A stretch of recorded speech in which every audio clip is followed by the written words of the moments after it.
Good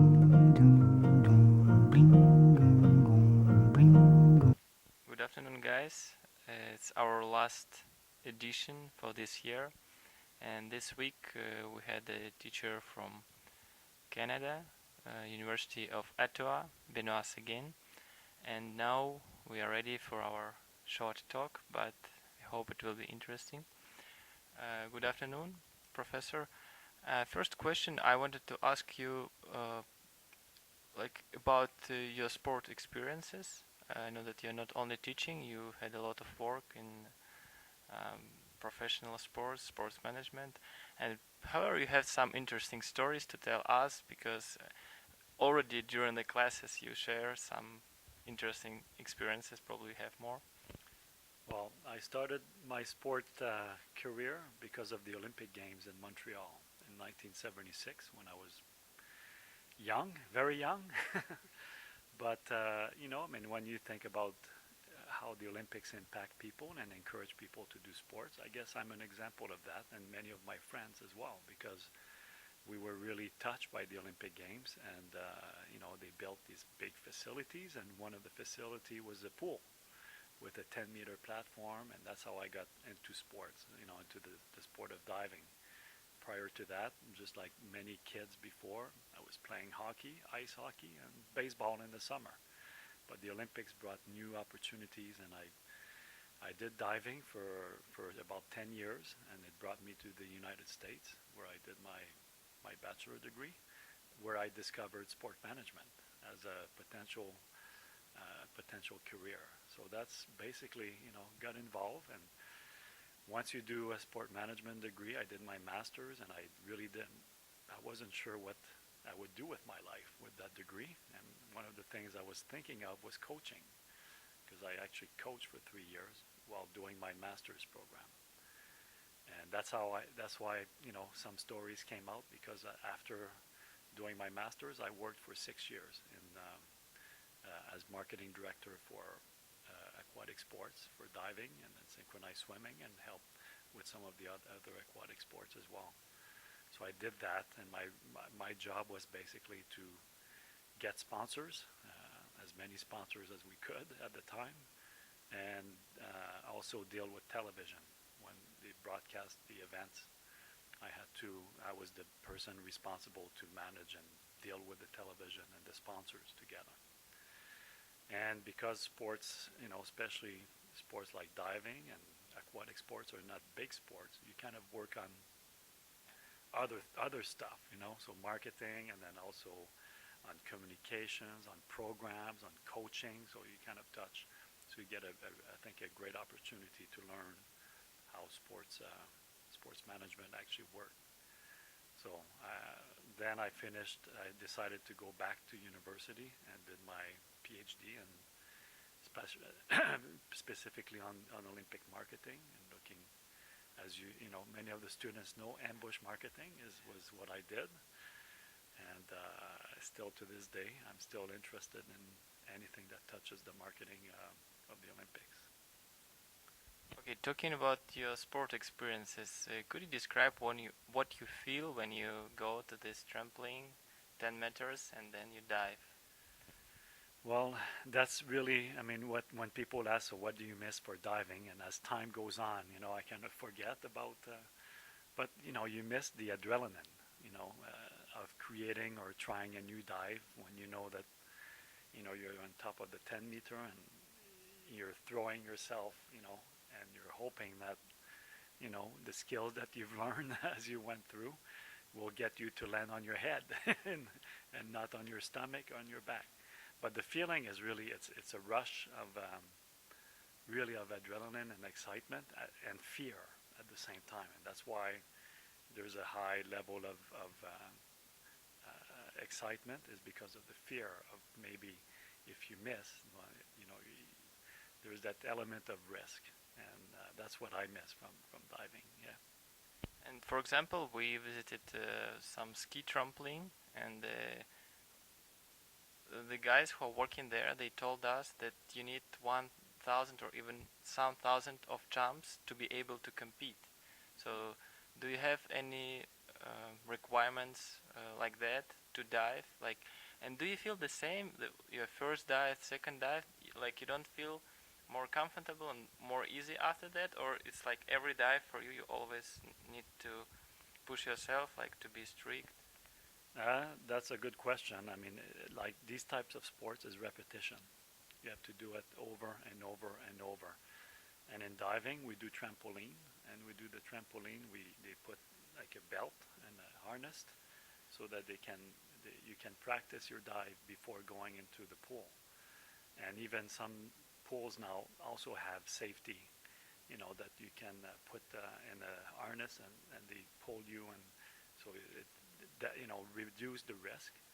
So, but diving is like any precise sports is repetition.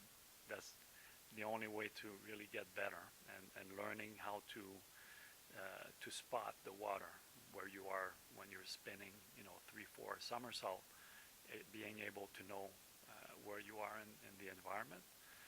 So that's really really important. So repetition, and over time, that it becomes like a second thing to do. You're so used to it that it. But for me, and I don't know about other divers, there's some dives that I was always, every single dive, I was always afraid. So I was always like not totally 100% confident, So That's why it sounds very exciting. yeah, and that fear to me never really went away. Yeah. Okay, in time of this Olympics in Montreal, you were quite young, and but probably you even at that time you learned about the problems, about the financial problems the city faced, and like what did you think at that time about the Olympic values? And because this week we've been talking a lot about it, but what was your perception at that time, and how it's changed during the years? Okay. Well, I'll tell you a story because it's true. I mean, I didn't know about Olympic values. I mean, we didn't have necessarily Olympic programs. I mean, we did sports, and through sports you learn those values, right? So you don't need the Olympics to tell you that you have to respect the rules, and you have to do your best, and so just through your involvement in sport. But having the Olympics, in terms of the finance, we learned about that later. But I was 13 during the Olympic Games, so the lead up to the Olympics and the problems. I mean, yes, it was on television in the newspaper, but I don't remember paying attention to that. For us, it was we got the Olympics, and I went to see, for example, handball, and I went to see track and field and water polo. One thing I remember clearly is walking in the Olympic Park, and you'll laugh about this, but seeing Russian athletes. For me, as a 13-year-old in 1976, it was like, because all we hear was about Russia or Soviet Union at the time, and it was like a different world. And seeing, Russians was a big deal, and East Germans, but specifically Soviet Union at the time. And we would tell our friends, we saw the, Russians, they were, but what that means to me is that it opened up. We were welcoming the world, and as a 13-year-old, just like most of my friends, we've never been outside of our city. We've never traveled outside. So seeing people from all over the world was really a huge experience, to get to see people, and then there were a lot of activities about different countries and culture. Because one thing we had when I was too young to remember, is we had the World Exposition in 1967 in Montreal. So I was too young to really appreciate that. But from a sports standpoint, having the Olympics gave us an opportunity to see people from different cultures and countries. So that's what I remember the most from the Olympics. So far, we are in Russia, we're in Sochi. I wanted to ask you also about your perception of Russia, and probably also in time it could be interesting from this first meeting as a young boy with the Russian athletes, and now you are working here with Russian people and visiting our country not for the first time.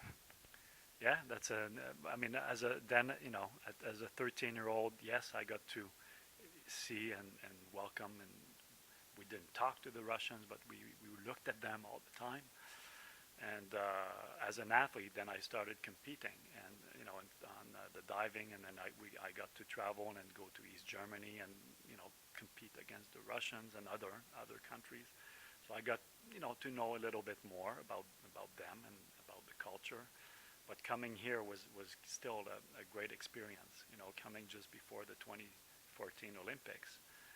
And Sochi is maybe a little bit different than Moscow and some of the other places, but it's a really beautiful city. And I got to have students, Russian students, and every time is different. But I really, for me, I mean, a lot of people ask me, oh, you're going to Sochi, and they wonder how it is, and they ask me, and I said it's a beautiful city, and the people, I mean, I go eating, all the time. Most people don't speak English, but I feel welcome, and I don't have any trouble getting around. So, but no, it's a beautiful city, and I don't know how it was before, but when I come here and going to the Olympic Park and seeing all the great facilities, I mean, I have a lot of positive about the city and the people. Yeah, and what do you think about the future of this city? Now there's some kind of legacy, but one of the problem that a lot of facilities they were created, and now the winter sports they are more promoted, but some summer sports they could have lack of people participating. That's a big challenge, I think, for any cities, any Olympic cities that are building so many infrastructure, to the legacy, at least. I mean, the sport infrastructure, I think, is a big challenge for Russia, and for specifically Sochi is not a winter city, and you have all these winter facilities, skating rink, you have a rink for hockey, a couple rinks for hockey, speed skating, figure skating. You also have a rink for the how do you call the curling? I can't believe I forgot, but yeah, for curling as well. So there's a lot of facilities, and just to maintain them, it costs a lot of money. And because it's not necessarily in the culture, of Sochi, I think that's going to be a challenge to get these facilities, used for the public, and getting them used to a point where it's one thing to get maybe a world championships to use the facility once every few years. It's another thing to make them used by the public, because that's where the legacy really is. And we had that problem in Montreal we had a velodrome that was built, and there were not enough people actually using the velodrome, so it became a biodome. So they transformed it into an eco system, for education and for people to visit. So the facility was built for sport. It's no longer used for sport. And the one that I started diving in was a huge sport facility where you had track and field and pool, and that's the one that's the true legacy of the Olympics, is because it's used by the public, it's used by the population, and it's also used for high performance. So that's going to be a challenge, I think. 3 years after the Olympics, we're almost 3 years, and I'm not sure if the plans for the legacy were really strong before the Olympics. So, and now move to topic of ambush marketing. We've been talking a lot about it. I just want to ask you, could you give an example, probably the most exciting or the most interesting, the most unusual example of ambush marketing from your practice as a teacher, as a person who is working with sponsorship? Mm. I don't know, like there's so many of them, to tell you about the most. I mean, one that is always, when I show it, people are always like, what? Would be the Christie's Puma, the Puma eye lenses, eye contacts. And when I show that, it's all the time people are like, oh, really? Like we can't believe that, people will go to those extent. To create some association in any way possible. But we've had some, in Canada as well, with Nike and with hockey. I guess A lot of the ambush would be with the sports of preference in the country where you're going usually. So that for us it was with hockey, and you had Nike, and also the Nike one was quite good in Vancouver, where every night they had a projection on a big wall. It was a big building, about 10 stories high, and two corners of the street. So it's a huge building, and Nike was projecting image on the building about what happened during the day. And it was a campaign that they did through Facebook. So that was 2010 for the Olympics in Vancouver. So they had images of Olympics with the rings and Nike swoosh with.